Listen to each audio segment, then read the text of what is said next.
तर आता पहा, इंडेक्सवर आधारित जो काही क्वेश्चन आहे तो 6th क्वेश्चन आपण घेणार आहोत.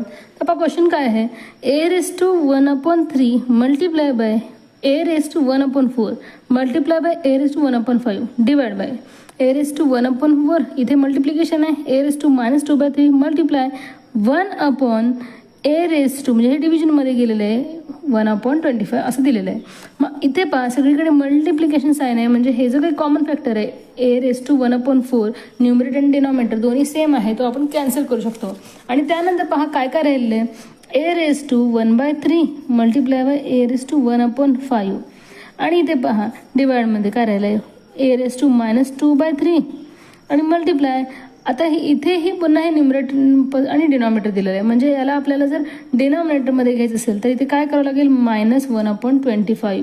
फक्त आपल्याला जो काही इंडेक्स आहे तो पॉझिटिव्हचा निगेटिव्ह करायचा आहे, तिथे आपल्याला त्याचा रेसिप्रोकल नाही करायचं विद्यार्थ्यांनो, ते चुका तुम्ही करू नका.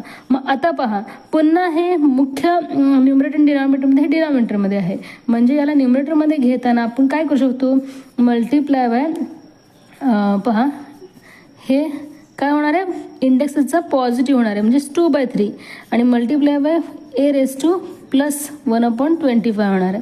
मग आता पहा या दोघांचा इंडेक्स सारखा आहे, यांची ॲडिशन आपण करू शकतो, म्हणजेच a⁻3/3 होणार आहे multiply a⁻1/5 multiply by a⁻1/25. मग आता पहा इथे सगळ्यांचा बेस इक्वल आहे, म्हणजे हे कॅन्सल होऊन 1 येणार आहे. मग आता यांची सगळ्यांची आपण ॲडिशन करू शकतो, म्हणजे 1 + 1/5 + 1/25. आता आपल्याला ॲडिशन करताना इथे सगळ्यांचा जो काही इथे म्हणजे इंडेक्समध्ये न्यूमरेटर डिनॉमिनेटर आहे, इथे पुन्हा आपल्याला जो काही डिनॉमिनेटर आहे तो 25 करायचा आहे, म्हणजे ते 25ने आपल्याला मल्टिप्लाय करावं लागणार आहे आणि इथे 5 × 25 म्हणून इथे 5ने मल्टिप्लाय करावं लागणार आहे. मग आता काय होणार आहे, 25 + 5 + 1 अपॉन इथे काय होणार आहे, 25 होणार आहे. मग आता पहा a⁻25 + 5 3 + 1 31 म्हणजे 31/25 हे येणार आहे आपलं फायनल आन्सर, a⁻31/25. मग इथे पहा 4 नंबरचा जो काही ऑप्शन आहे तो इथे करेक्ट आहे. याच पर्यायाला मुलांना तुम्हाला गोल करायचं आहे, कारण तो बेस ए इथे राहणार आहे विद्यार्थ्यांनो, तो इथे जाणार नाही, म्हणून हेच असणार आहे आपलं करेक्ट आन्सर. नेक्स्ट पहा 7th क्वेश्चन. पहा अंडररूटमध्ये एक्सचा घातांक पहा 3/5 फक्त तुम्हाला अशा मोठ्या पद्धतीने दिलं जातं विद्यार्थ्यांनो, पण हे क्वेश्चन सॉल्व्ह करायला अगदी इझी असतात. तर इथे पहा मल्टिप्लिकेशन आहे, इथे प्लस आहे, इथे मल्टिप्लिकेशन आहे प्लस आहे. मग आधी हे मल्टिप्लिकेशनमधले जे काही बेस आहे, बेस म्हणजे पहा हा अंडररूट जरी एक्स असला तरी तो बेस आहे आणि तो इथे इक्वल आहे, म्हणजेच यांच्या इंडेक्सची काय होणार आहे, ॲडिशन होणार आहे, म्हणजे 3/5 + 2/5 होणार आहे.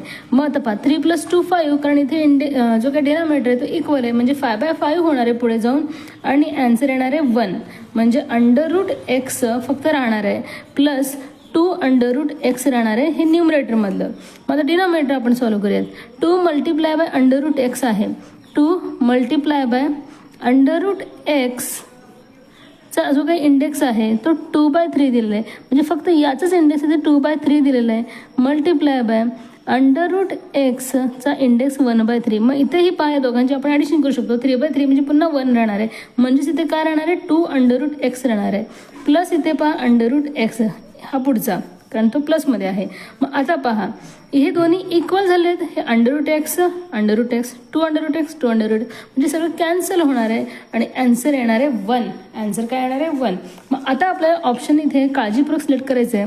तर पहा 1 ॲन्सर दिलं नाही, मग -1 दिल्या म्हणून याला आपल्याला टिक करायचं नाही आहे विद्यार्थ्यांनो, कारण तसं केलं तर तुमचं उत्तर हे चुकू शकतं. मग √x इंडेक्स 1 दिलेला आहे, मग कोणत्याही संख्येचा इंडेक्स जर 1 असेल तर त्याचं ॲन्सर काय असतं, तो संख्या स्वतः, म्हणजे इथे ॲन्सर √x येणार आहे. हे तर इथे ॲन्सर येणार नाही, हेही येणार नाही, हेही येणार नाही. मग पहा हे आपल्याला घ्यायचं आहे, कारण कोणत्याही संख्येचा जर इंडेक्स 0 असेल तर त्याची व्हॅल्यू 1 असते.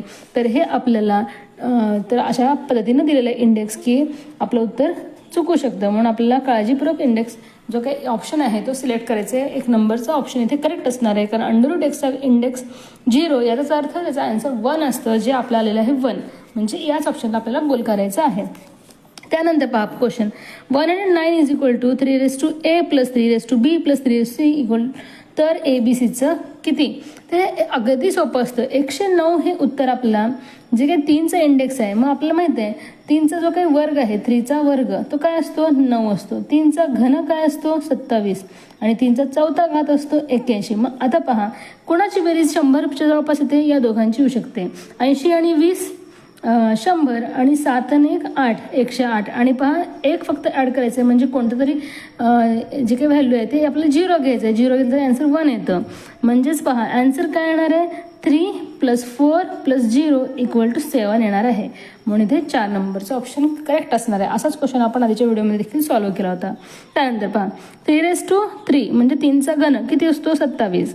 मग 27 गुणिले 3चा घातांक 0 म्हणजे 1 येणार. इथे 5चा घातांक 0 म्हणजे 1 येणार आणि -3 1 - 3 -2 येणार आहे आणि गुणिले 1 नंतर -2 राहणार आहे. म्हणजे 27 गुणिले -2 इथे राहणार आहे आणि 27 दोन्ही 54 परंतु ते ऋण असणार आहे. आन्सर मल्टिप्लिकेशनमध्ये 2 नंबरचा ऑप्शन करेक्ट आहे मुलांना. याला तुम्हाला गोल करायचं आहे. नेक्स्ट √3चा जो काही इंडेक्स आहे तो +4 आहे आणि -2चा +4 आहे. पहा कोणतं मोठं कोणतं लहान आपलं सांगायचं आहे. मग इंडेक्स जर जो काही इवन नंबर असेल, इंडेक्स जर कोणत्याही संख्येचा इंडेक्स जर तो नेगेटिव्ह नंबर असेल, नेगेटिव्ह नंबरचा इंडेक्स जर इवन नंबर असेल तर त्याचे आन्सर इवनच येतं. मग इथे पाहावे देतं ना ही संख्या मोठी आहे म्हणजे हेच आन्सर मोठं असणार आहे. इथे 1 नंबरच्या ऑप्शनला आपल्याला टिक करायचं आहे. त्यानंतर पहा तर हे मजेशीर प्रश्न देतो ना जर 0 चिन्ह पहा 1993 भागिले 1000 बरोबर 1993 गुणिले 10चा -7वा असेल तर मग हे -7वा कसं आलं? तर इथे पहा किती अंकानंतर चिन्ह आहे? 1 2 3 4 आणि इथे 1 2 3 4 आणि 3 7. मग हे आलेलं आहे -7. कारण डिव्हिजनमध्ये असेल 1000 तर तिथे आपल्याला इंडेक्स आपल्याला काय करायचं आहे? मायनसमध्ये घेतो आपण न्यूमरेटरमध्ये आणताना. म्हणून हे करेक्ट आहे. मग आता पहा आपल्याला हे सांगायचं आहे तर म्हणजे आता आपल्याला फक्त काय करायचं आहे? हे 0 आणि हे दशांशचिन्ह मोजायचे. 1 2 3 4 आणि हे 5. मग 10⁻⁻5 कुठे? पहा 3 नंबरचं पर्याय. याच पर्याय तुम्हाला गोल करायचे. अगदी सोपे असतात हे प्रश्न, घाबरून जायचं नाही. अगदी सोपे असतात. फक्त आपल्याला दशांशचिन्ह आणि 0चं आपल्याला काउंट करायचे आणि ते आपल्याला मायनसच्या रूपामध्ये मांडायचं आहे.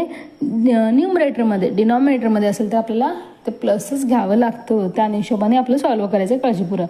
त्यानंतर पहा 12th क्वेश्चन 25चा इंडेक्स -3 त्याचा इंडेक्स +5 त्याचा इंडेक्स 0 त्याचा इंडेक्स 13 = x असेल तर x ची किंमत किती? तर मुलांना पहा एवढं मोठं हे दिलेलं आहे परंतु याचं आन्सर हे 1 येतं. 3 नंबरचं ऑप्शन करेक्ट आहे. कारण इथे पहा 0 आहे आणि इंडेक्सचा इंडेक्स असेल तर तिथे मल्टिप्लिकेशन होतं. -3 × 5 -15 × 0 0 0 × 13 0. मग कोणत्याही संख्येचा इंडेक्स जर 0 असेल तर आन्सर 1 येतं. हे आपल्याला माहीतच आहे. म्हणजे इथे x म्हणजे काय असणार आहे? 1. तर असे हे ट्रिकी क्वेश्चन्स असतात जे परीक्षेमध्ये येतात. लेंदी वाटतात आपल्याला, बघितल्यावर अवघड वाटतं परंतु आपल्याला जर सगळे जे काही व्हॅल्यूज आहेत, सगळे सूत्र जे लॉज ऑफ इंडेसिस आहेत ते आपल्याला येत असतील तर आपला आन्सर हे कधीच चुकणार नाही मुलांना. म्हणून विद्यार्थ्यांनो तुम्ही जो काही लॉज ऑफ इंडेसिसचा व्हिडिओ आहे तो नक्की पहा. लॉज ऑफ इंडेसिस लिहून ठेवा, सॉल्व्ह करा जास्तीत जास्त आणि तुमची तयारी चांगली करा. तर अशा पद्धतीनं हे इंडेक्सवर आधारित जे काही सगळे क्वेश्चन्स आहेत, टिप्स अँड ट्रिक्स आहेत ते मी तुम्हाला व्हिडिओच्या माध्यमातून शिकवलेलं आहे. जर हा व्हिडिओ तुम्हाला आवडला असेल आणि मी शिकवलं तुम्हाला समजलं असेल तर व्हिडिओला लाईक करा आणि जास्तीत जास्त शेअर करा आणि आपल्या पेजवर तुम्ही नवीन असाल तर पेजला फॉलो करायला विसरू नका. धन्यवाद.